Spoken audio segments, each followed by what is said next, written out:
Hello, everybody, and welcome back to Talking About Birds, the only podcast that, like the Cardinals according to Clayton Kershaw, is Bush League. My name is Nate Heininger, and I am joined by my co-host, Ben Samorka. Wow.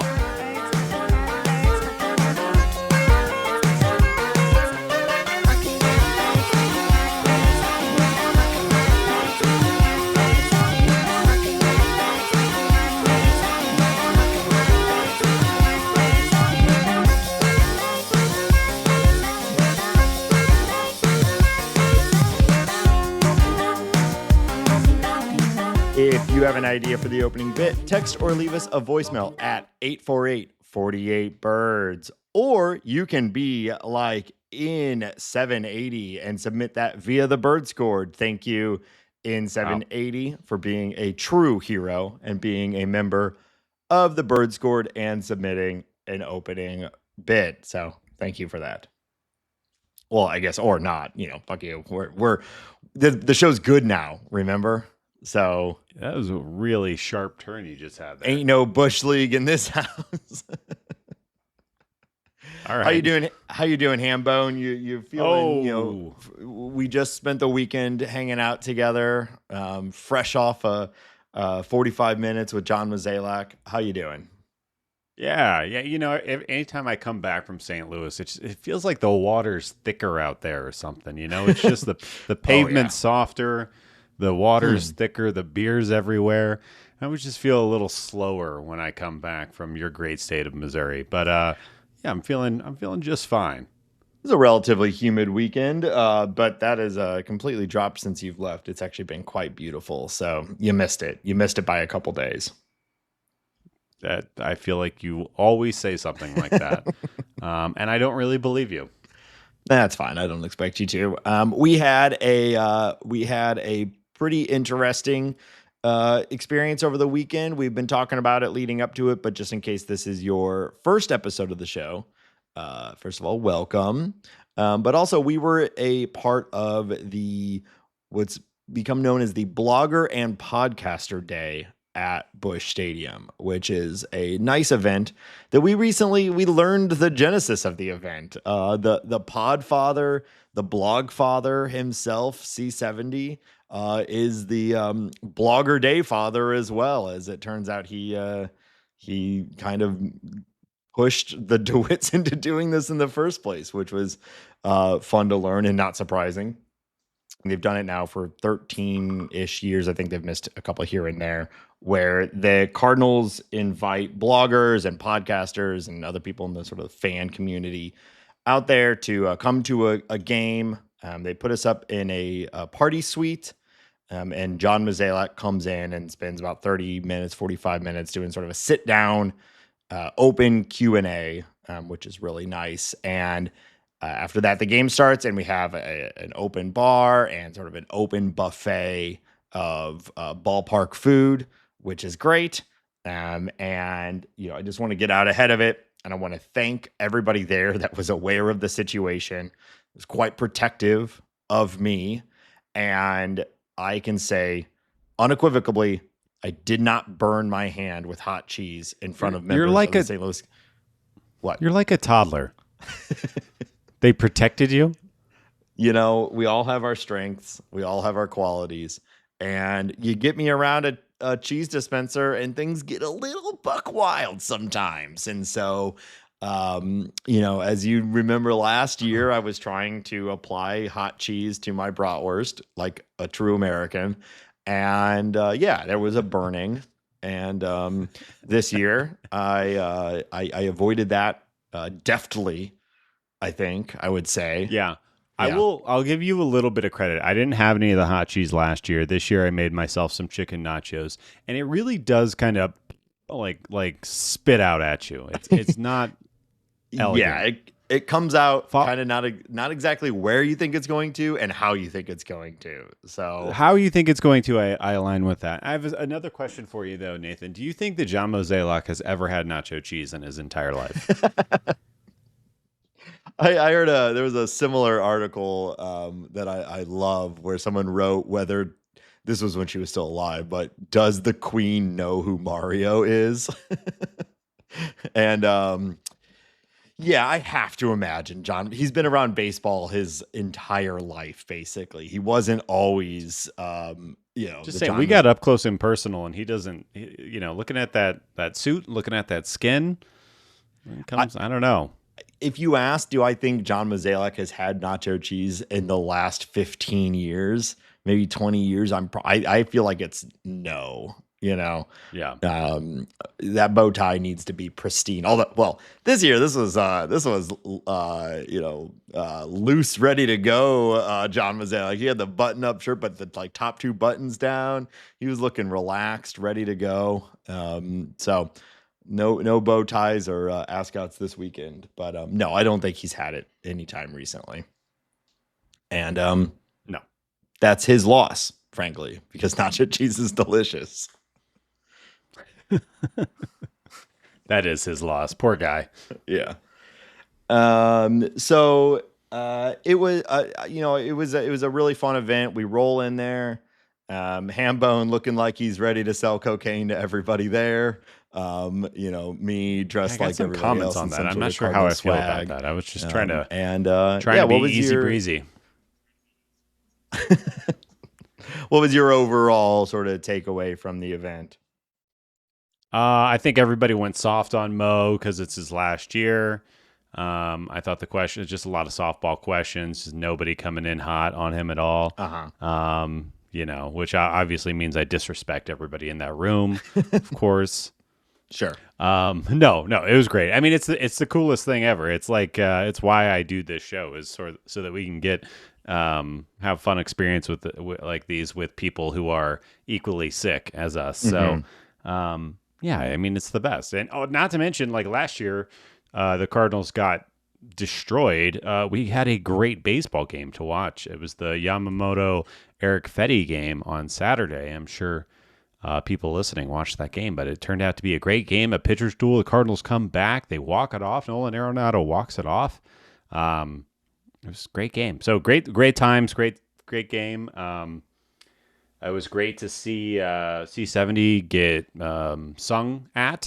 aggressively sung at for his birthday being 2 months away or whatever. Yeah, good times all around. Yeah. C70 has a milestone birthday coming up later this summer, and other friend of the show, Kyle Reese, made a huge deal about it, getting chants going in the stands, and we sang happy birthday to him. So that was a lot of fun. We obviously got to spend some time with Kyle, who is a ton of fun. It's good to see him. Friend of the show, Jake Wood, hung out with him as well for a while and met a bunch of other people. So overall, it was Kelsey, who I was Kelsey in real life. Kelsey in real life. So shout out Kelsey Bird. It was awesome to get to hang out with her in real life. So that was a ton of fun. And again, met some other cool and interesting people. So yeah, like you said, it's one of those things where we've done this show for 3 years now, and like 99.5% of the experience of doing this show is exactly this right now. Me talking to you over the internet, and we put it out, and we have our Patreon, and we have our the Bird Scored, and we have interaction with people.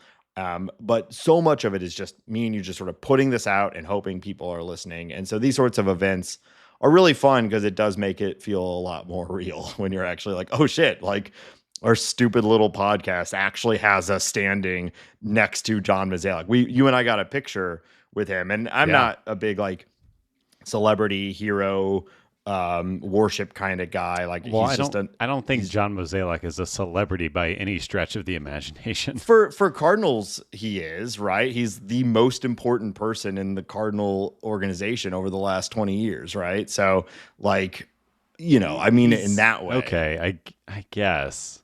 Yeah. Okay. And people know who he is. I don't think that means celebrity.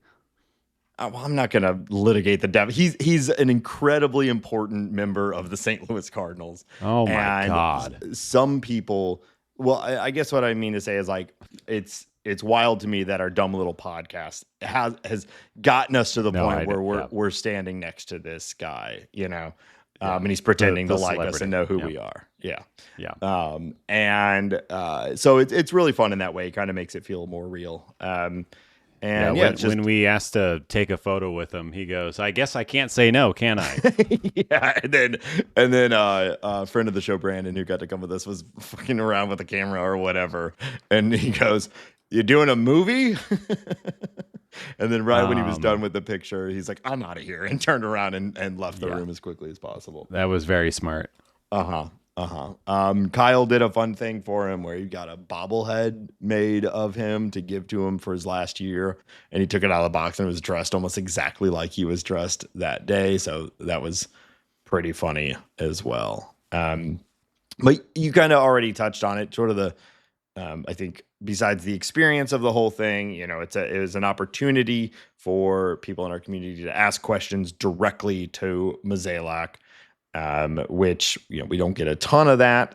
So like you said, for the most part, it was very much, and I kind of anticipated this, it being his last year and all. It was very, very much like, what are your biggest, what do you take away from this experience? What should people know about you in this role, and think, what are you going to do next, and things like that, which I thought was reasonable. And he had some funny insights. Someone asked him, what's his biggest regret, and he said the Ozuna trade. Like, well, yeah, reasonable.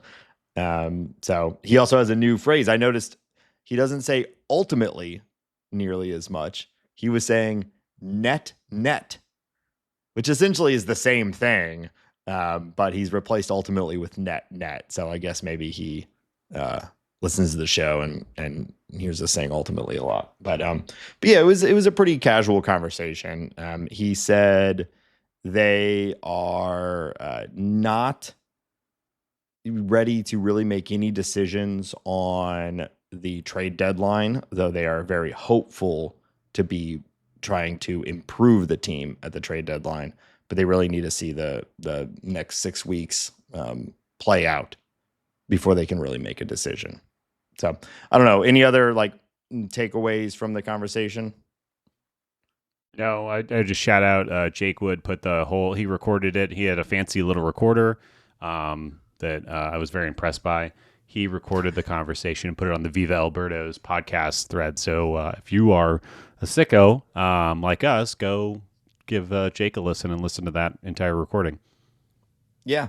And one other note, and I think we've been kind of echoing this too, as the season has really gone along, is that he just kept repeating how much fun this team is and how every game feels like they're in it, regardless of how the outcome actually ends. Like it's a young team that really is playing well, and they've been blown out, very few times this year, and we've really seen that even in the even last night's game, which ultimately ended with a loss. It was still almost a massive comeback, and so I don't know. He just had a lot of hype and energy for the team this year, and I found him pretty just like last year, pretty candid, and it was a fun little conversation.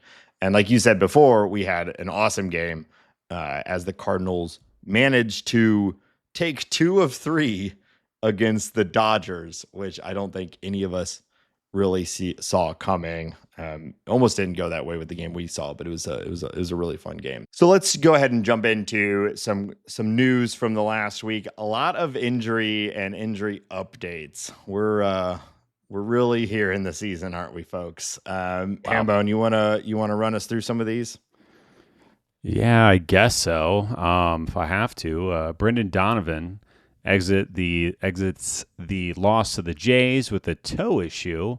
Marmol was interviewed after the game and said it's kind of the joint in his big toe. You can see that last at bat, he couldn't even get off his backside there. It was hurting him pretty bad, so we took him out. For some reason, the Cardinals and Brendan Donovan opted not to get x-rays on this toe, so find that weird when you want less information, but they're going to let him rest. It seems like he's probably not going to play in Wednesday's game. We're recording before Wednesday's game. I would say with it being a toe, I'm not hyper worried about it, but it is kind of a funny thing. And of course, it happens when he's playing slightly out of position in the outfield because what Gorman's been doing recently. But, you think you could argue, and not even that hard, that Donovan's been the most important player on the team this year. So even losing him for a little bit of time is not the coolest thing to do. Yeah. It always seems like the medical approach for the Cardinals, and I don't know if this is how everybody does it, but they basically it seems like they just test for specific problems only when it becomes like the last, like they have to do it because the pain hasn't gone away. And I don't know if that's just something where they're like, well, these guys are always kind of beat up. If you test for everything all the time, you're gonna find something all the time. And so let's not bother testing until we know it's a more long-term problem. But like to your point, you leave the game, your toes killing you. Why not go down and do a quick x-ray just to find out for sure? I don't understand. Yeah, I mean, there's not much you can do about a broken toe. So I guess maybe that's the other thought of it. It's like, if it's broke, it's broke. If it's not, it's not. It's not like you're going to get it like a cast or something. So, there are players. I think Mookie Betts is playing through a broken toe right now, and Lindor, but it's their pinky toes for both. Yeah. For both guys, and you don't even really need those. Isn't the pinky toe like super important for balance? Well, I don't know, because I've also heard, I think this is interesting, that because of we humans have now been wearing closed-toed shoes for so long that like feet are changing and evolving. And there is a theory that in, over time, humans may end up with like 4 toes rather than 5. Is this a Nate theory that you've just decided to come up with right now in a game of yes and? Yes, and it goes perfectly with my theory that eventually all humans. Well, actually, I've got a modified theory now, Hambone, because you've made me think about it a little bit more. Because I've got two competing human evolution theories. There's the one that I talked about on a recent episode, which is that humans are just going to keep getting bigger and bigger and bigger, and eventually we're going to have like 9-foot tall monsters playing baseball.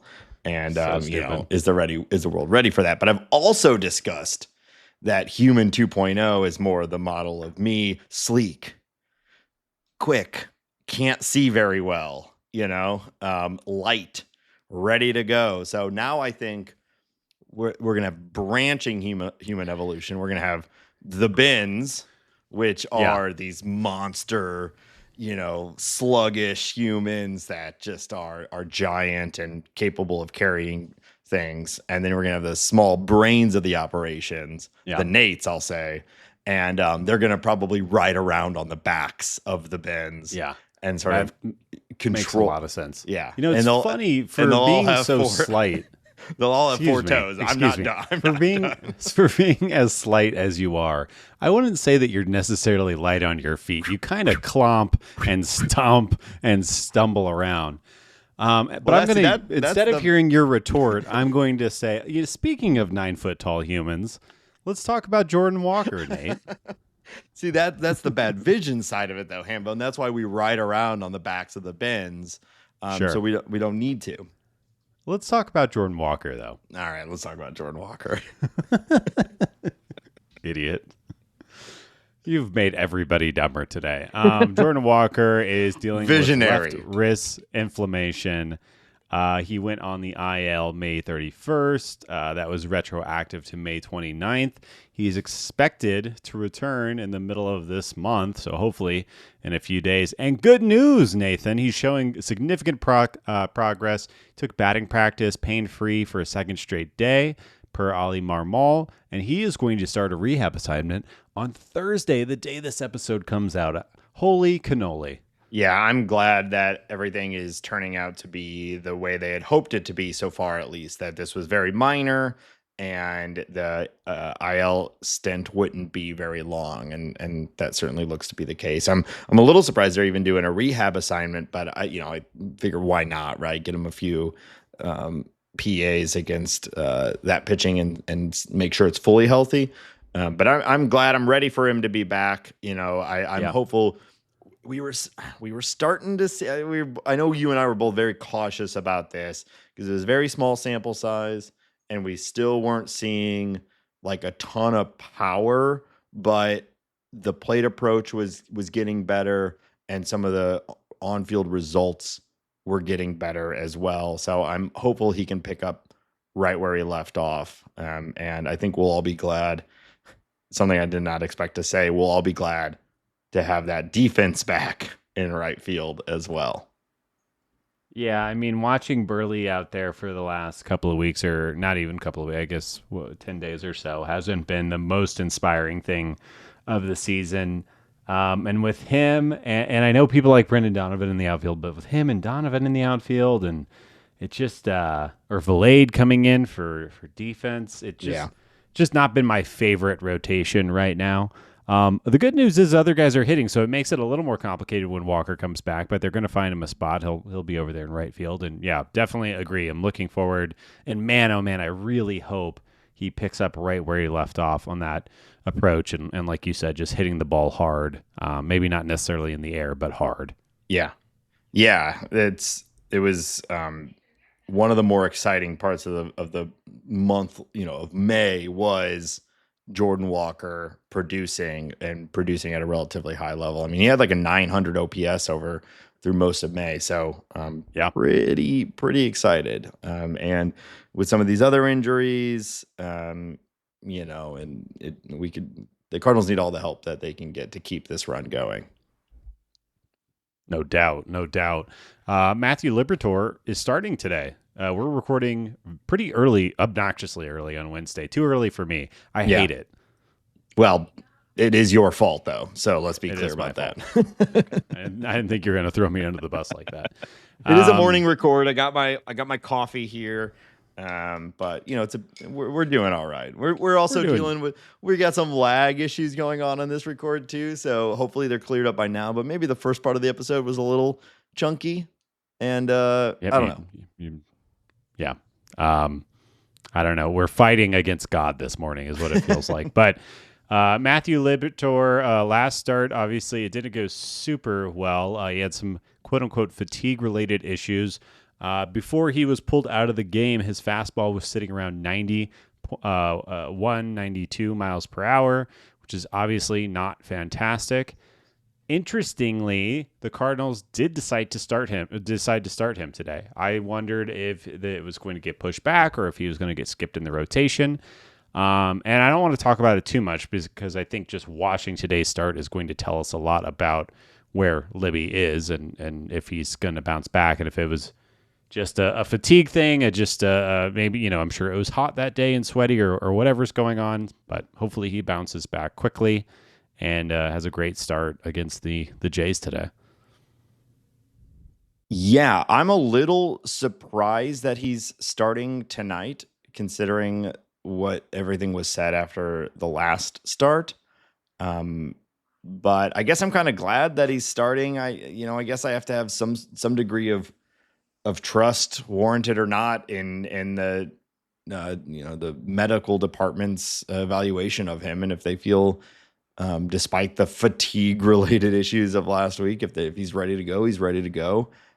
He's been the best starter or second best starter on the team, and we need it. So I guess go for it. When it's fatigue, it's like maybe he had a bad lunch. Maybe his electrolytes were off. Like you have to, especially pitching in St. Louis in the summer, this. You don't know about the pitching part of it, but it's hot and sweaty, and if you have a bad cheeseburger that day or something like that, it could really throw you off. Now it taking 6 to 7 miles off your fastball, I can't relate to that specifically, but I'm assuming this means that the bullpen went well, and he's feeling strong, and we're gonna stay hydrated, and everything's gonna go just fine.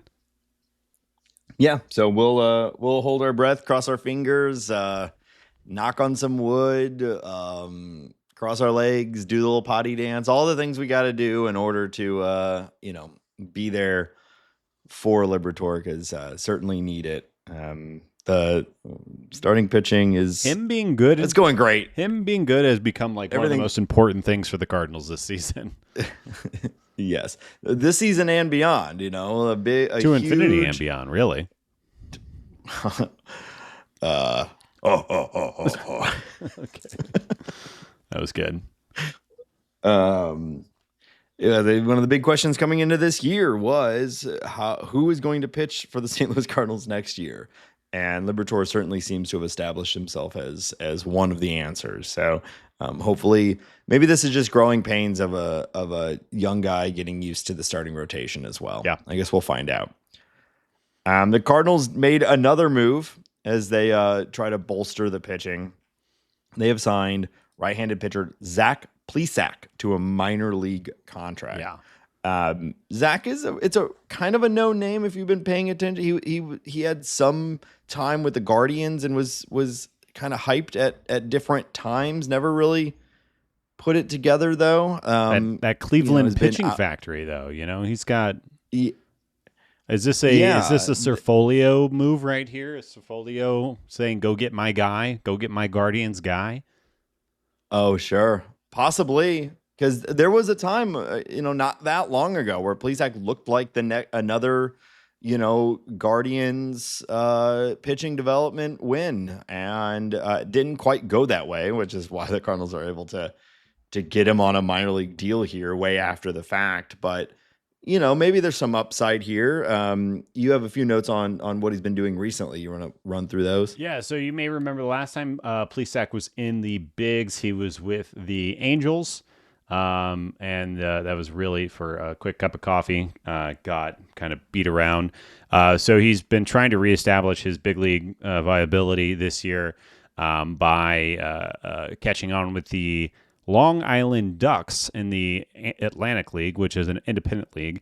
He has done pretty well there. He's got a 2.84 ERA with a 22% strikeout rate over 7 starts with the Ducks. So, if you put the Ducks at somewhere in between AA and AAA, you can kind of extrapolate that out. Like he's probably healthy right now, and that's always good. He has actually already made a start in the for the Cardinals in AAA, which I was surprised by because Matzik has still not thrown a pitch for the Cardinals, which I also thought was interesting. But anyways, Plesac, he started a game earlier this week. He went 4 innings, didn't go extremely well. He gave up 6 hits, 4 earned runs, luckily no homers, and then 2 walks against 2 strikeouts. So I don't think there's too much to glean from this first start. It's his first start with the organization. Hopefully the Cardinals have kind of a prescription for him on what he should be focusing on and working on. And, I kind of have faith in this current regime to potentially find a diamond in the rough. Zach Plesac is not going to be a guy who it clicks in and he becomes your number 2 or number 3 starter. But if you look at the Cardinals over the past month or so, I think that it's clear that they need more arms. And whether this guy is starting games or he's going to come out as a reliever, I think it's a smart pickup. As always, I would rather them swing a little bit harder than literally picking up a flamed out pitching prospect off of a Atlantic League team.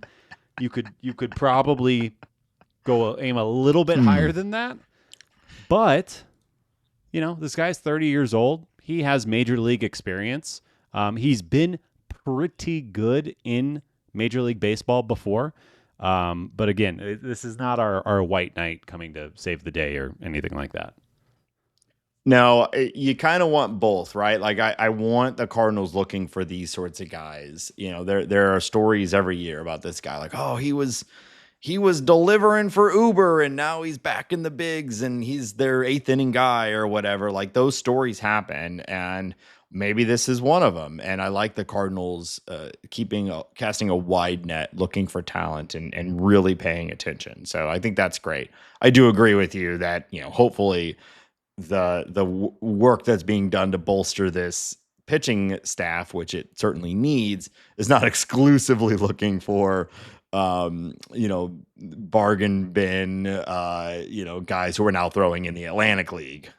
Hopefully we're able to do both, but in a vacuum, I think this makes a lot of sense, and hopefully he can come in and support. So overall happy with it.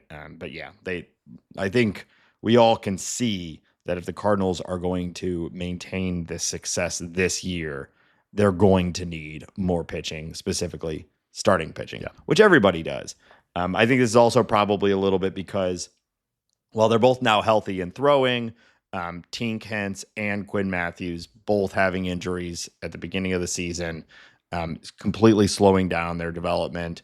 I think maybe you had hoped by June, if the Cardinals needed another starter, it would be Quinn Matthews, but it's not. They're not ready for that just yet. So I think they're maybe going out and looking for other guys that could maybe give them some innings and bridge into some of the higher end prospects later in the year. Yeah, I think especially your point has a lot of validity because Plesac went straight to AAA.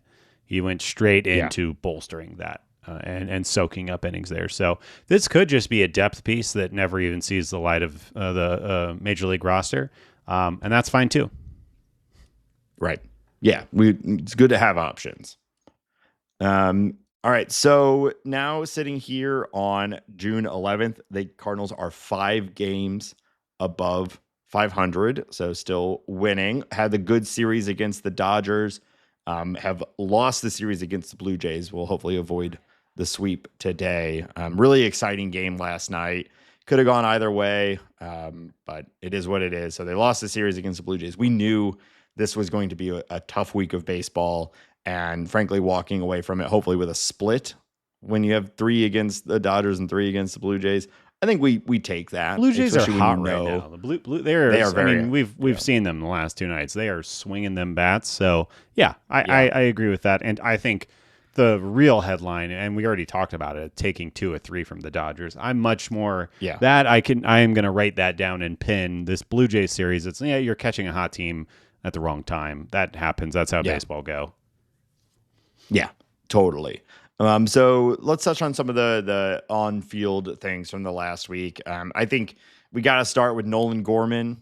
Hambone, you getting the creams out? Are you feeling it? Are you ready to treat your Gormania? Is it flaring up? How are you feeling about Nolan Gorman? I am gorming right now. I'm gorming. I am gorming. We are partying.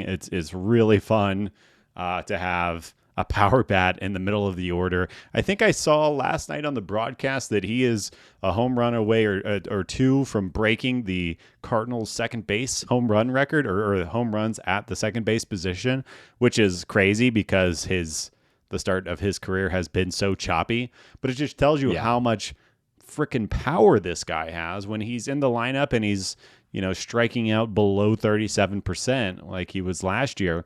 It's actually a pretty good player. Nolan Gorman, if you, depending on how you look at his numbers, you could argue that this is the best season of his very young career, but he is walking at the best rate that he's ever done in majors. He's striking out the least he's ever struck out. And as we can see, he's starting to hit the ball over the wall. And he is just one of those guys. There are not many players can truly have this where he can hit a ball and it will go out to the opposite field. He can hit a ball down really line to line, and it can still get out of the ballpark. And if we can keep that, if we can keep tapping into that, and he keeps starting at second base, we're going to have a lot of fun this summer. And I think he's a guy who could put up 10 home runs in a month without even breaking a sweat. So it's really fun to see. It obviously adds complications of where does he play and how does it work and how do we put it all together. But I just want this guy to hit so bad. I want it. I want it. I want it. Well, this is the upside. There's, like you just said, there's no one else on this team that has this sort of power upside. I guess you could maybe argue like a Wilson Contreras could match his home run total, but it's a different type of home run, if that makes sense. And so we'll go into this a little bit later too, Hambone, with the last segment, but the Cardinals need home runs. Yeah.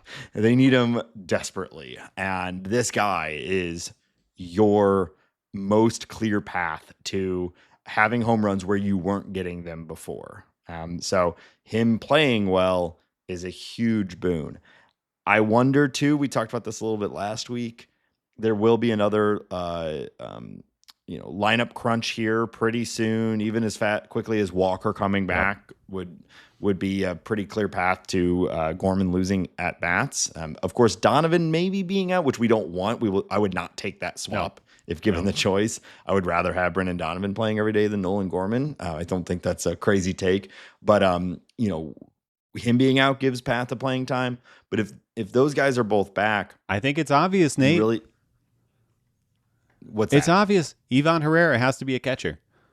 Yeah, that's so. I think there's two paths. It's Ivan Herrera catching and or giving significant more off days to Nolan Arenado, which is kind of what we talked about last week. But still, that's not going to give Gorman everyday playing time. You do still want Arenado out there most days, and he's looked a little better. I was going to say he's swinging it right now too. That homer he hit. He had a couple of really hard hit balls this week. He did. Starting to show signs of life there. So they'll figure it out as it comes, but right now it's hard not to be a little bit excited about Nolan Gorman. And again, when you construct your lineup, like what they need more than anything, honestly, probably more than a high batting average Jordan Walker, you'd rather have a slugging 240 Nolan Gorman with the way this lineup is constructed. It's not an easy swap. They don't really have the same place in the lineup, but like if there's a way to prioritize Gorman right now, you kind of have to. We've talked about this before. I'm not sure. I think it's been a while since we've talked about it this season, but I still really see the Kyle Schwarber type package for Gorman. And if you can have that kind of batted ball profile at second base, I mean, you're having a lot of fun there. If Kyle Schwarber was the second baseman, he would be contending for MVP every year. Yeah. It's a weird way to accrue value. You look at Kyle, but he is a productive player. It's just a little clunky. But I will take that all day. I still think it could be there. I want to believe. Obviously, I'm riding the wave of this hot week right now, this hot week and a half. But that's all I need. I just need a sliver of daylight, and I am fully back on I'm gorming out all over the place. Well, he's looked so bad at times, and that might just be, it's these high risk, high reward type players, high variance. That just might be him. But I think we all hope it's much more than that. Moving on, Michael McGreevy, who we have, wanted to be in the rotation from the start of the season, did get a start against the Dodgers. Rough start to have to take. Yeah. I mean, I know the Dodgers have not been the juggernaut everyone has expected them to be this year, but that's because of the pitching, not because of the hitting. Right. They are the best offense in baseball. And in some measurements, it's not even close. So this is a tough outing for anybody, let alone a young guy like McGreevy. What was your take on McGreevy's start? I mean, I think over the moon. I don't want to be too excited, but he goes out there, he gives you 6 innings. He doesn't give up a homer. He doesn't give up a walk. He strikes out 5 guys. He did not have his great stuff that game, so this was a gritty gutty performance. Like the fastball wasn't fully there. I thought the sinker was not the best that we'd seen it, but he was commanding the zone. His location looked good. He was keeping guys off balance, and he gave up 4 earned runs. But again, he's a young guy, and it's against the literal Dodgers. It's against the Shohei Ohtani, Mookie Betts, Freddie Freeman, Hall of Famer after Hall of Famer. So I'm not saying give this guy the Cy Young or Rookie of the Year or anything like that, but I was very happy with it. I want to see more of it. If the Cardinals do get back into a 6-man rotation, I think he's the obvious choice to kind of take that spot. And yeah, I've no notes. Obviously, it could go better. But again, 6 innings, no walks, no homers. I feel good about that. Yeah. I want to save this conversation for another week, maybe next week, maybe the following. But I'm become of the mind that if the Cardinals really do intend to compete this year, they're going to need to make a tough decision or two regarding the starting rotation very soon. And I think one of those decisions may be prioritizing Michael McGreevy over one of a couple guys who started the season in the rotation. 6-man also kind of solves for that, though only in that you get his innings, but not for the other half of the problem. So we'll see. Again, I don't want to go too much into that. I want to see it go for a little bit while longer. But I fear we're near a breaking point or two with this You don't rotation. want to take a little stop and dunk on Miles again for No, okay. I want to move forward. And also Andre Palante. But let's keep going. Let's talk a little bit about Victor Scott, which has been a big topic of conversation over the last couple weeks as we are seeing his first real slump of this year, and really, like, depending on how you view last year and his cup of coffee and whatnot, this year, this is the first real big time struggle we've seen from Victor Scott at the plate in his major league career. What's your take on Victor Scott? My take is I'm not worried about it yet. I obviously this isn't great. You'd rather him not slump, but this is the kind of guy, like, he's not hitting for a ton of power. He's not a walk machine. He needs to make contact, and when he doesn't make contact, it goes poorly. But I think his value is still held pretty solidly by that excellent base running, and of course the excellent defense and center field.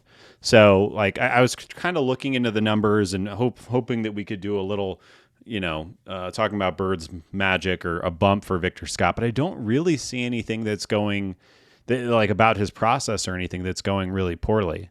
I'll say he did go 8 games without a hit, which is just going to make everyone look like the worst player in baseball, at least offensively. So, he broke that streak Tuesday night. So feeling good about that. He, really parsing through the numbers and putting up the 5-game rolling average graphs and just desperately trying to find something that was an issue. He is probably swinging at pitches out of the zone a little too much right now. But this is one of those things that kind of, it kind of roller coasters throughout the season. But he's had a few games recently where he's probably swinging out of the zone a little too much. The only thing that I could really find that was noticeable is his ground ball rate. His ground ball rate is the highest it's been all season. And as you could imagine, the more he's hitting balls directly on the ground rather than liners and things just over the infielders' heads, the less success he's going to have, even with that speed. So I really think that this is just the league kind of adjusting to him, or a run of tough pitchers or pitchers that are getting him to ground out. And he's just not being super successful right now. I'm not worried about him, is what I'm trying to say.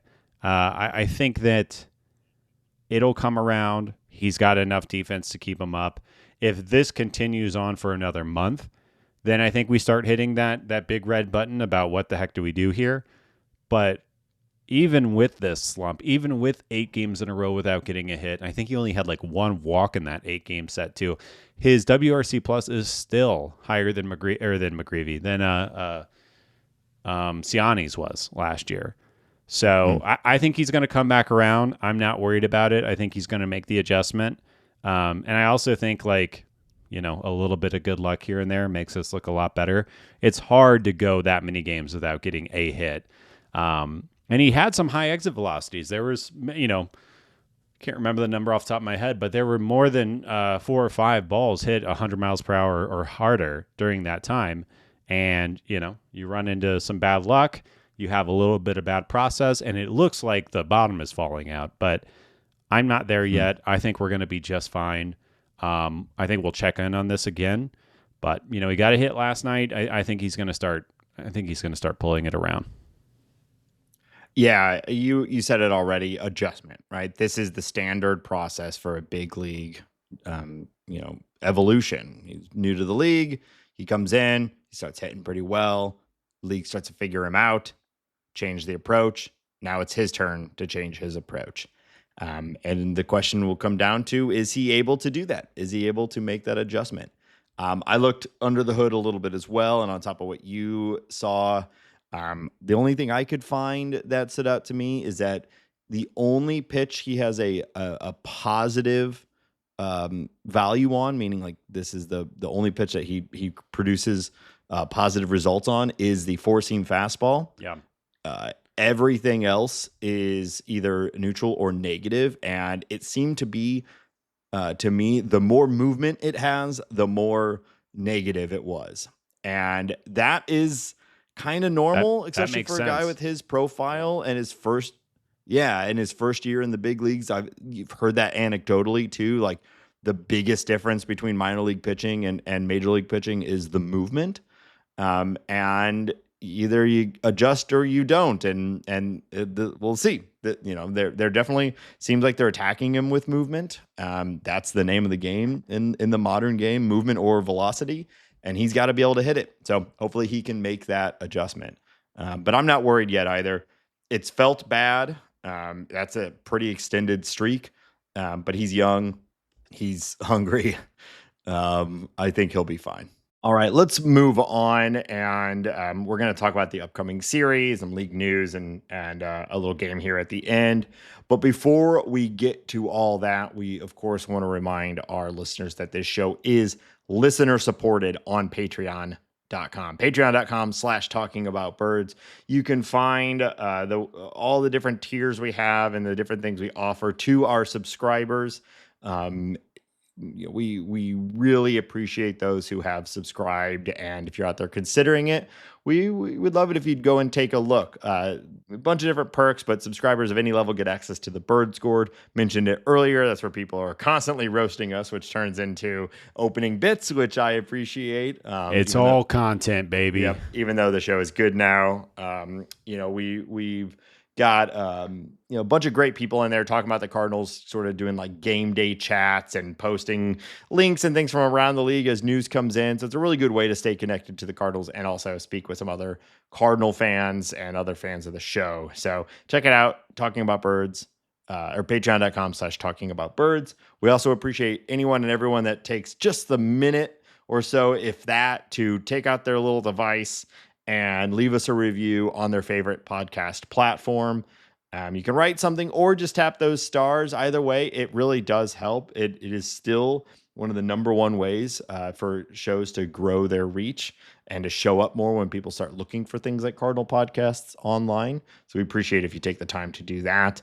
And of course, podcasts still primarily spread through word of mouth. Now's a great time as we approach the trade deadline. A lot of your friends and family who are not sickos like us, who are following it all day, every day, all week, they're starting to pick it up. You probably have noticed in your personal life as more people are asking you, so how about them Cardinals? It's a great time to recommend the show. Hambone, we've got a lot of links online as well. Where can people find those? Yeah, we're on all the socials. You can find us at Blue Sky. We're on Instagram. We got a TikTok. We love posting our faces on TikTok. Come and click away with us over there. You can listen to this show on Spotify if you prefer that. You can also watch this show on YouTube and listen to it and watch it, or I guess whatever you want to do. But we're posting entire videos of this podcast on YouTube. You can look at Nate and how cool he is. He wears his sunglasses on his collar. It's the show's good and it's cool. So a little bit of movie magic for anyone who may have been definitely paying attention to the video feed, as a pair of sunglasses just suddenly appear on my shirt. Wow. Because we had to stop down like 8 times during this episode. This is maybe the worst technical issues we've ever had, but we're fighting through it. Yeah. You can find all of that information, except for the stuff about technical issues, at talkingaboutbirds.com. We got t-shirts there as well. You can email us anything to talkaboutbirds@gmail.com. And of course, you can call us and leave a voicemail or send us a text message to 848-48-BIRDS. That's 848-482-4737. Yeah, we actually received a message from, let me see if I can find it real quick. I should have prepared for this a little bit more, shouldn't I? So there is a show called St. Louis Cardinals Beyond the Hall of Fame. that I have not had a chance to dig into yet, but they've reached out to us and just seems like a really cool show that focuses on the broader history of the St. Louis Cardinals. So they reached out to us, and if they're listening right now, I owe them a message back, but I wanted to shout out their show. If you're a fan of the history of the game and the Cardinals, seems like this show might be for you. So check that out. Cool. Yeah. And text or leave us a voicemail for anything. All right. So Hambone, we have a division series coming up. Oh my God. I can do this. I know. I think when we started the season, we might have penciled this one in as a really early, potential division match, something to really circle on the calendar, because we've got 4 at home or in Milwaukee against the Brewers. And the Brewers, we're going to dig in on them. They've won the division 2 years in a row. A lot of people picked them to win it this year. They are in basically the exact same spot that the St. Louis Cardinals are. They are a half game back of the Cardinals with a very similar run differential. The Cardinals have plus 26. The Brewers have plus 20. Cubs have plus 108. So they're really battling to stay in the division race, be better than the Cardinals. This series isn't likely a division decider in any way. It's way too early for that. But if the Cardinals want to beat the Cubs, they certainly got to beat the Brewers in a 4-game series. So it's always tough when you go up to the Brewers Stadium. But what are you expecting to see from the Brewers in this series? Yeah, I mean, I think that's the funniest thing is how close these two teams are in the standings and run differential. Right now, it's they're built very differently. The Brewers are they kind of have a funny offense. It's not a great offense, but it's just good enough. And they have the X factor of Jackson Chourio, who we'll talk about. Every time the Brewers come to town or the Cardinals go up to Milwaukee for the next decade, he's that dude. He's 21 years old. He's having a really nice season. He contributes on every facet of the game. And I think that's kind of the Cardinals don't really have a Jackson Chourio. Mason Wynn is great and Gorman is getting hot and Walker might be up there, but he's just that next level guy. So that's always a guy that, I think is worth tagging and paying attention to and avoiding. Turang and Yelich have had nice seasons. Yelich is kind of waxed and waned as far as his production. He's kind of in a bit of a downslope right now. He missed a couple of games as well, and he's just a DH these days. I also want to call out William Contreras. I think he is every good a bit of a hitter as his brother, if not better. He's a pretty good catcher, and he hasn't really gotten hot yet. Let's hope that kind of sticks around for the time being. But they have some high points. I don't think the team is a great, like a capital G great team, but the Freddie Peraltas and the Jackson Cheerios really kind of keep them in the conversation and I think kind of elevate their ceiling a little bit. Yeah, William Contreras currently with a 103 WRC plus, which you'd generally be happy from when you consider his defensive prowess. But he's a guy who has typically been 130 plus and has been sort of the center of this team. And you always feel like with a guy like that who's actually especially done it for a couple of years in a row now, it's just a matter of time. So hopefully the Cardinals can hold him off. And even with that 103 WRC plus, that's buoyed by a nearly 350 OBP. So it's really, he's just not hitting the ball for as much power as he has in the past, but he is certainly getting on base still. And when you do have a Chourio and a Yelich, even Rhys Hoskins, he is what he is. Another guy to look out for is Sal Frelick, who isn't going to hit the ball over the wall very much, but hits it all the time and is very, very fast. So they have like a really well-balanced offense, but none of them are right now really, great, if that makes sense. But it's good enough to win them games, especially when Freddie Peralta is pitching. Or I don't think we're going to see him. But they just called up Jacob Misiorowski, who is one of the best pitching prospects in baseball. One of those guys throwing 103 at the end of the game, sort of thing. God, you yeah. know, He is. I think I'm not going that big out or that far out on a ledge by saying this, but I think he is going to be very, very good. And yes, I think so too. He is poised for dominance. I think another thing to call out is that this is a very stout defensive team. Pretty much all those guys, like you talked about, William Contreras' defense. Terang is a good defender. Churio's a good defender. Frelick is a good defender. Durbin's a good defender. Joey Ortiz is decent. I mean, it's really Rhys Hoskins kind of stinks over there at first, but if you're going to have a position that's not great at defense, that's the one to have. They're good at good at flashing that leather, Nathan. Wow.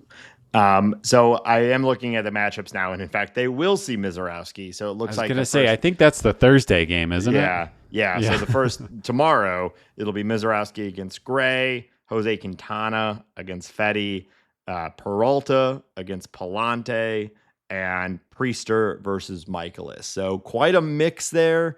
You can kind of pick and choose which ones you think the Cardinals have an advantage versus not. But I think any one of these games are winnable against the Brewers, and any one of these games is losable against the Brewers. At the Brewers Stadium, it always feels like that place plays like a bandbox when the Cardinals are there. So we'll see. I mean, they're usually fun series, and I'm hopeful that this one is too. I think Mizorowski, it's, he's kind of wild. He's always kind of been wild in the minors. I think he's going to be so excited to make his major league debut that he's going to walk half the Cardinals, and we're going to take that first game and set the tone. Yeah. I love the prediction. I mean, you got Sonny Gray on the mound, so, if ever there was a game for that to line up, that's the one. Should be hopefully a fun and rewarding series. After that, get a little bit of a break after this sort of gauntlet of terrible matchups, or tough matchups rather. And the Cardinals will have the White Sox. So there, we are going to still on the road. And I guess they're better than last year. They are a legitimate baseball team this year. They were not that last year. Right. They're still not good though. They're still one of the worst teams in baseball, but they're not. It's hilarious the scale we're working at here, right? Definitely still one of the worst in baseball, but not nearly what they were last year. That is reserved solely for the Rockies this year, of course. Let's go. But yeah, what do you expect to see out of the White Sox? Well, yeah, they're just vastly improved. They have some new faces there. Chase Mydroth is kind of one of those pesky, great approach shortstops, and I think is having a really nice start to the season. Miguel Vargas, who was a nice prospect coming from the Dodgers, is having a nice season. They called up he's Teal. Vargas is the guy who got traded midseason last year to the White Sox, and there's all those pictures of him just looking really sad in the dugout. Which wouldn't you? Midseason traded, you're a top Dodgers prospect, and you get traded to the White Sox in the middle of the year that the Dodgers win the World Series, and the White Sox set the record for the worst single season ever. You can't it's like cartoon bad, but it is little rain cloud over him.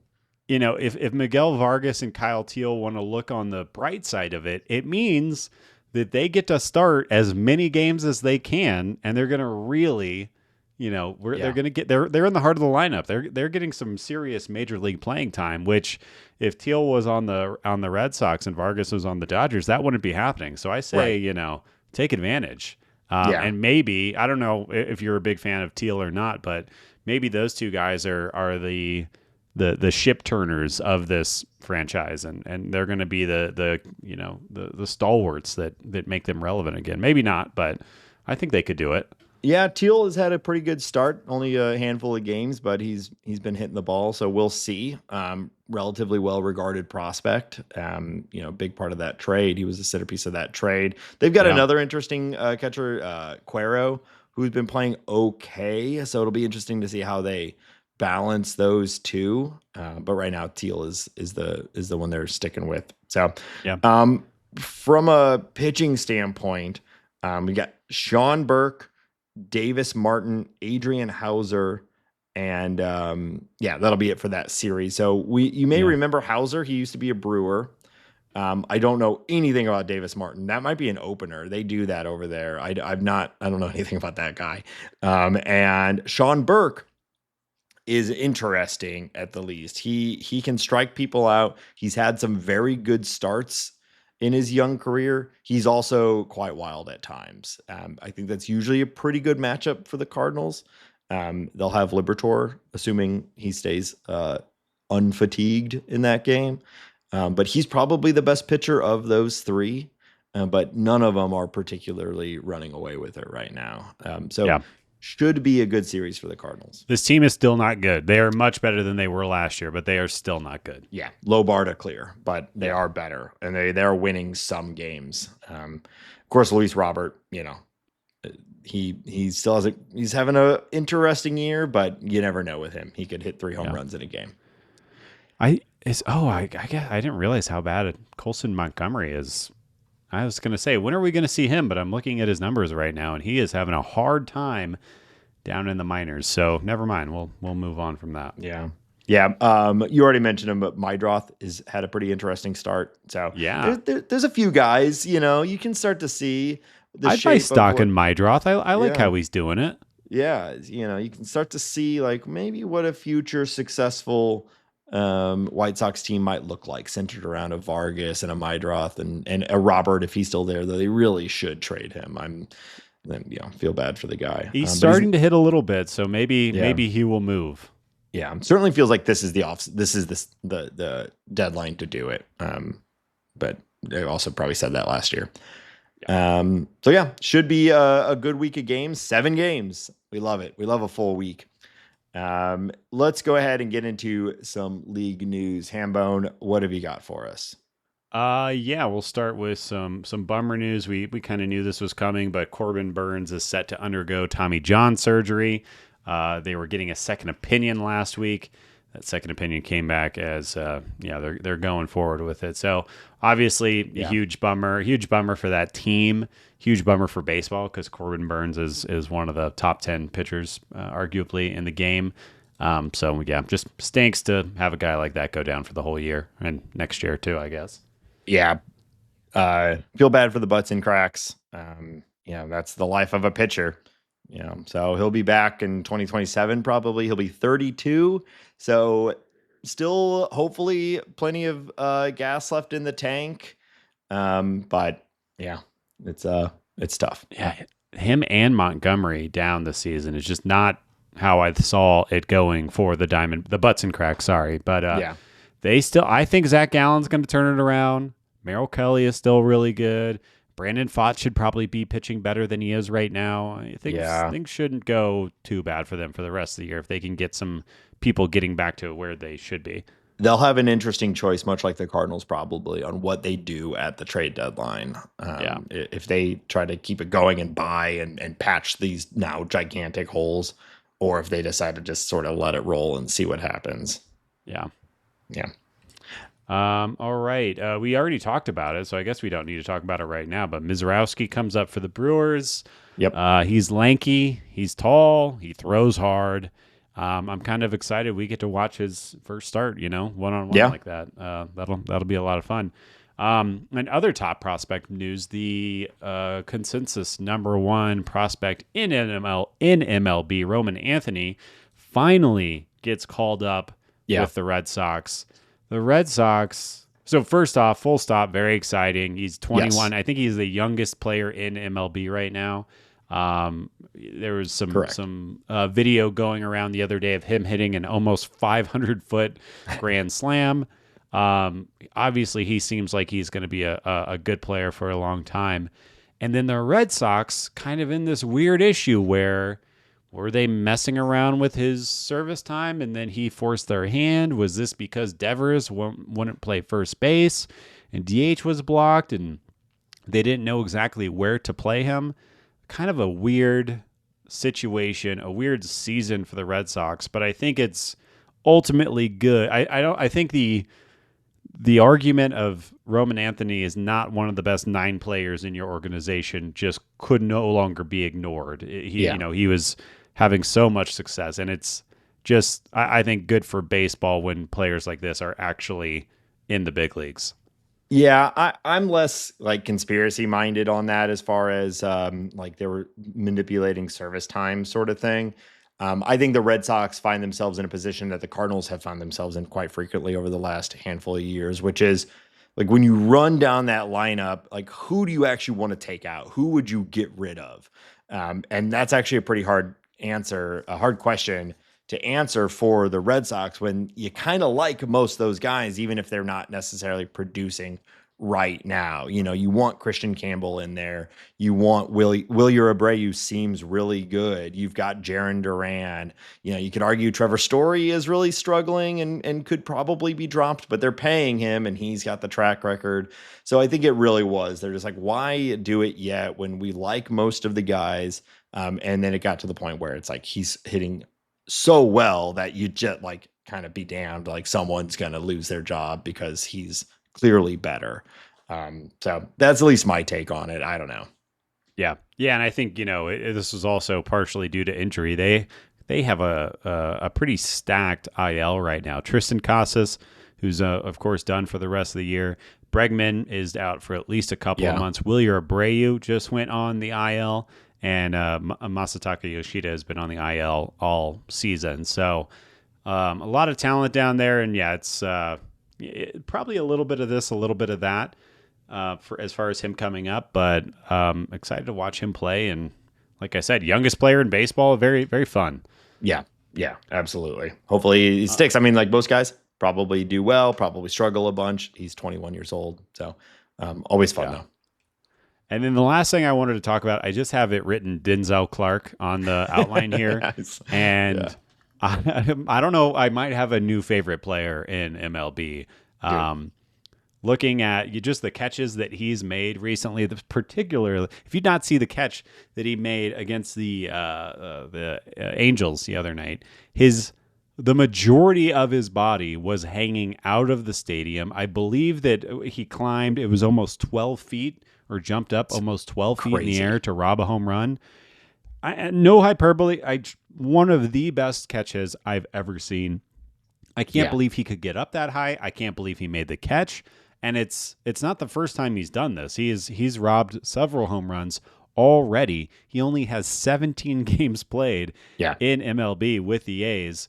And he's an athletic freak. He is really fun to watch. And then, of course, after this guy put it on my radar, I go and look at his minor league numbers and, this guy can hit a little bit. He can steal bases a little bit. And I am rooting for him full-heartedly for him to be able to stick at the major league level. And I want to watch this guy play, as much as I can. It's another cog in the Athletics are kind of an exciting team. The roster, the results aren't quite there yet. They still have plenty of holes that they need to fill, specifically, around pitching. But that offense, it can be fun. And then you get defense like this, like you can kind of see where this team will be a really fun team to watch. Denzel Clark won Catch of the Week his first week. He won Catch of the Week his second week. And he made that catch this week, and that is probably Catch of the Year. Like there may be something else, maybe with more game stakes or something on the line that may end up being Catch of the Year. But as far as physical talent, it's remarkable. I mean, incredible. The timing of the whole thing, the height, all of it, just a truly incredible catch. So if you haven't seen it, you should go see it. And just chatting about the A's for a second, I feel like we haven't said his name, at least on this show yet, but Jacob Wilson doing some really, really awesome things with the Sacramento, Las Vegas A's. He's hitting 366 right now. He doesn't walk a lot. He doesn't strike out. He's just a super high contact guy. He's also a pretty good shortstop. Yeah. They have some really interesting players on their team. They're not playing well right now, but they're fun to watch. Yeah, Jacob Wilson, I might end up being wrong on this guy because for fantasy purposes, I've talked a lot about Jacob Wilson. I thought he was like another Stephen Kwan, which is good. but like 6 home runs a year sort of thing, where it's like he's never going to be truly elite because he's already got 8. Well, and that's where I'm like, oh damn, like he's got one of the slowest bat speeds in the league. Yet he's hitting all these dingers, or at least a lot of dingers for that batting average, So I don't know. It might be the jet stream that's coming over the top of that ballpark out there in Sacramento too. It very well could be a part of it, that it's ballpark related where his power is coming from, but he's going to play there for 3 years probably. So like, even if it is ballpark related, he has it for a while. He does. His actual slugging is 520. His expected slugging is 399. That's a pretty big gap. There's almost no one who swings the bat as slow as he does and gets this amount of slug out of it. So if we put Luis Arias in Sacramento, do you think he's hitting 30 bombs right now? Is it just that easy? He's another comp, right? These guys that like really good batting average, but like under the hood, it's like they're slap hitters, Yeah. But he's slapped 8 home runs, so I don't know. We could be wrong on this guy, and maybe the power is going to develop and all that. So we'll see. Not bad. Yep. Yeah. All right, that's all I got for league news this week, Nady. All right, Hambone, we are in June 11th. We are past where most people would say small sample size when you start to look at season-long numbers and where a team ranks in those season-long numbers. So I thought it would be interesting to take a look at some high-level stats, some stats that most people are familiar with, and see where the Cardinals stand in the league on these stats. So we're going to play another round of Who Charted League Standings Edition. So I'm going to make this a little tough on you, but I think it's worth it for the game. I'd be surprised if you get any of these exactly right, but we'll see how close you can get. So I'm going to give you a stat, and you need to guess where the Cardinals rank in the league for that stat. Okay. I've got a handful of offensive one, and I've got a handful of pitching, and then we'll go from there. Okay. So where do the Cardinals stand on hits? On hits. So if you said, one or first, they have the most hits, third. Being So they're definitely, I think their OBP is a little higher than their average. I'm going to guess that their hits is, probably top 10, top 12 in baseball. So I'm going to go on the more positive end of that and say that they are number 9. Hambone, they are actually 5th in the league. Wow. In hits. Okay. With 588 hits. All right. Wow. That's great. Yeah. Also, Brennan Donovan is at like 100, so he's like almost a 5th. I think I'm a little high on that, but still, I think you might be. Yeah. Okay. How about home runs? Home runs. Okay, so this I think we've been complaining about the power even on this show a little bit, so I think we're probably lower. I'd say the bottom half for sure. I'm going to say they are number 17 in baseball. They are the 23rd in baseball with 62 total home runs. Yeah. Who's leading? Do you have that? Is it the Yankees? I had to refresh a bunch of pages, so I've lost some of my research here. I'll find it while we look up the next one. But I will tell you what I did write down is that the Rockies have 57. So the Cardinals have 5 more home runs than the Rockies. The Rockies play on the moon. It is insane how bad their offense is. They have everything behind them, and they just can't do it. Yeah. The Yankees have the most, not super surprising with Judge at 107. And then the Dodgers at 103.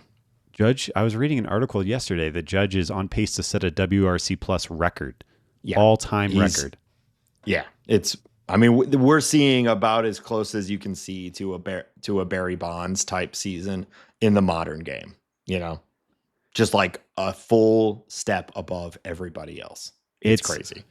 It is, and he's 33. Like, he's defying everything. He's incredible. I love him. Yeah, go Judge. Well, there's an interesting thing going on with that. Everyone wants the young player. Everyone loves the young player. The Dodgers have the highest. They are the oldest team in baseball. Yeah.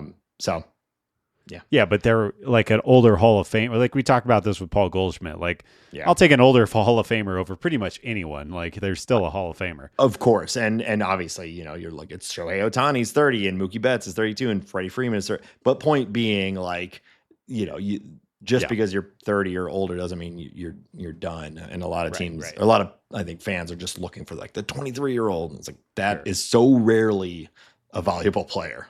All right. You mentioned it already, on base percentage. Yeah. This one I expect to be pretty high.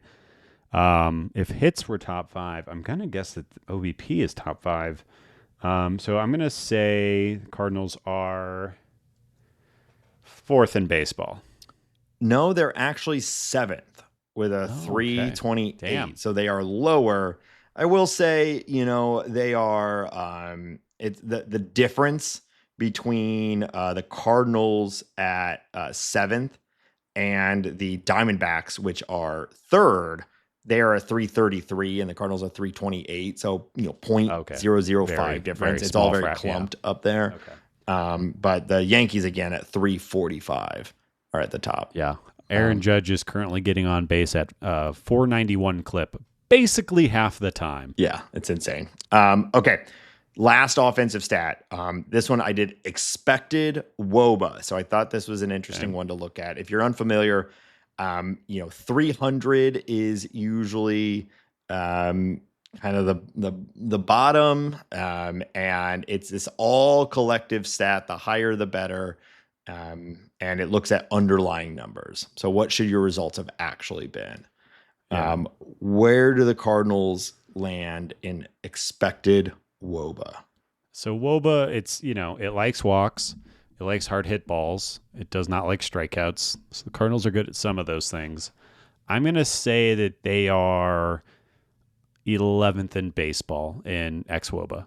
It's a good guess. They are 15th. So they are, a lot of people look at this as like, this is ultimately the all-encompassing number to look at for how your team is performing as an offensive unit. And 15th was a little lower than I thought it would be, considering the high degree of on base and hits and whatnot. But I think it's that lack of power that really drags the whole thing down. For sure. But Gorman's coming to save us from that, so it's all okay. There we go. Some further context, the Dodgers are leading the league at 357, and the Guardians have the lowest at 300. The Guardians, it's so, and Jose Ramirez is having such a good year. They're such a funny org. Yeah. So Cardinals smack dab in the middle there, almost exactly 25 points away from each side. All right, let's move over to pitching.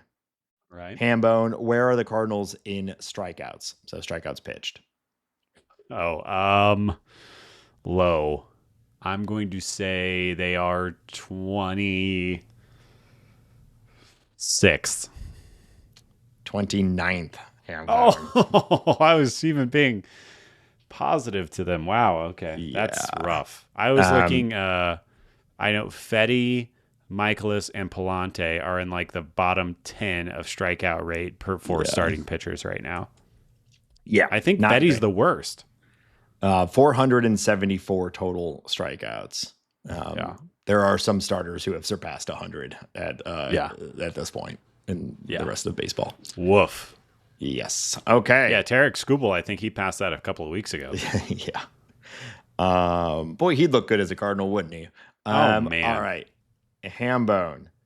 Hard hit percentage. Hard hit percentage.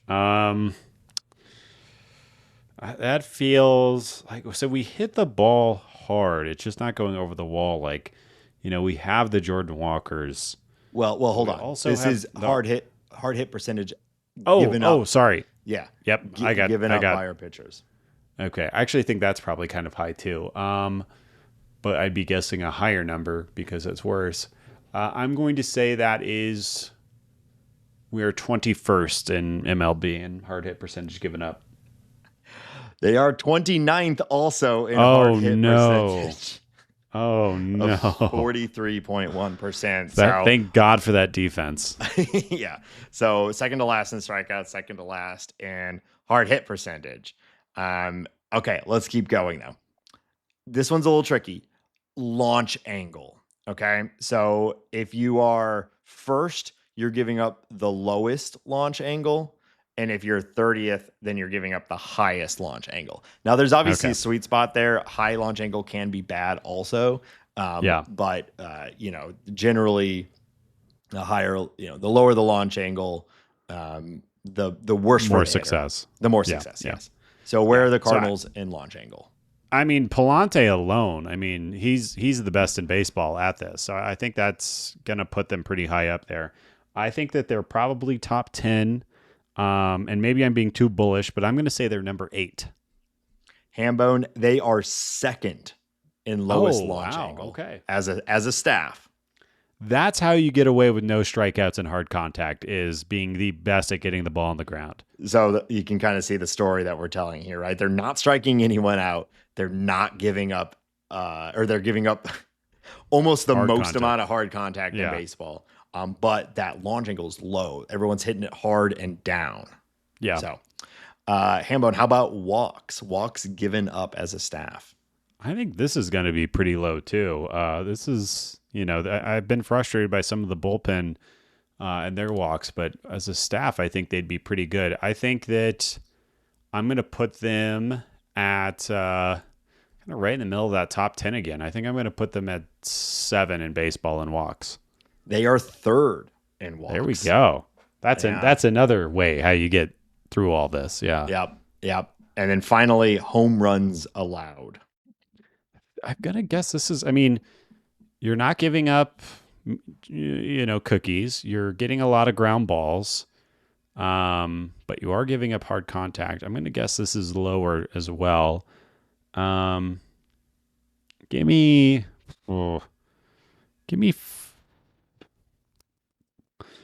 No, I'm not going to go. I'm going to go 9th. Give me 9th.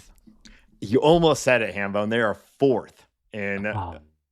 I almost said 5th, but I was like, no. I heard the sound. Yeah. So they are 4th. They've only given up 55 home runs. I'll take that. That's great. 55 cheeseburgers, 55 home runs. So, I kind of was looking at this, and I think these tell some interesting stories because we are past small sample size. So the Cardinals get a lot of hits. They get on base. They are top 10 in all of that, but they don't hit the ball hard enough. So overall, they're right in the middle of the pack from an offensive standpoint, which I think we've seen as the team gets a lot of hits, and it feels like they're competitive in every game, but they're not running away with it because they can't seal the deal and score enough runs in some of these games. And they're pitching, giving up loud contact left and right. But because that loud contact is mostly going down, they have an incredible defense. They're not walking many people, and they're not giving up many home runs. The damage is mitigated. Yeah. Is this a recipe for sustained success? It doesn't feel like it in the modern game. Probably not. Yeah. Most teams are building kind of the opposite, frankly, strike people out and hit home runs, which, I would say not. That's the eye test, like that makes probably the most sense to any fan, is like the best teams hit the most home runs and strike out the most guys. Those are generally the best possible outcomes. But they're winning generally, and they are excelling at a few things that are putting them in the upper half of the pack. So you could look at this two ways. You could look at it as this is not sustainable and this is going to collapse, which I think is a reasonable way to look at this. Or you could say, we know what their target areas are for improvement, and maybe a Nolan Gorman, or maybe the trade deadline starts to round into form a little bit, and we know more specifically what we need to go and get, which frankly is what everybody's going to try to get at the trade deadline. Yeah. Oh, you want pitching that strikes people out, and you want guys who hit home runs? Sure. Okay. Derdoy. But, there's clear needs on this team.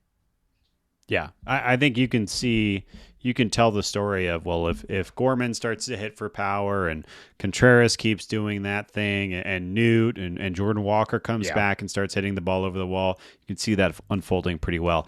You can even make an argument for the pitching, when you see Quinn Matthews at some point, when you see more of McGreevy and some of these other guys, maybe Tink Hence goes into the bullpen at some point this year to try to rack up some strikeouts. You could see the path, but I think based on everything we've talked about over the last couple of months and the game we just played, a strikeout pitcher in the bullpen or rotation would really go a long way. Yep, 100%. So, yeah. All right. Well, that's going to do it for this week's episode. Thank you all again for being here, for sticking with us through this season. Again, tell your friends, tell your family. Check it out. All the links on talkingaboutbirds.com, including links to our Patreon. Again, shout out to the patrons. And we will be back next week, as always, with another episode talking about birds. Until then, I just want to say, go Cardinals. Hell yeah, brother.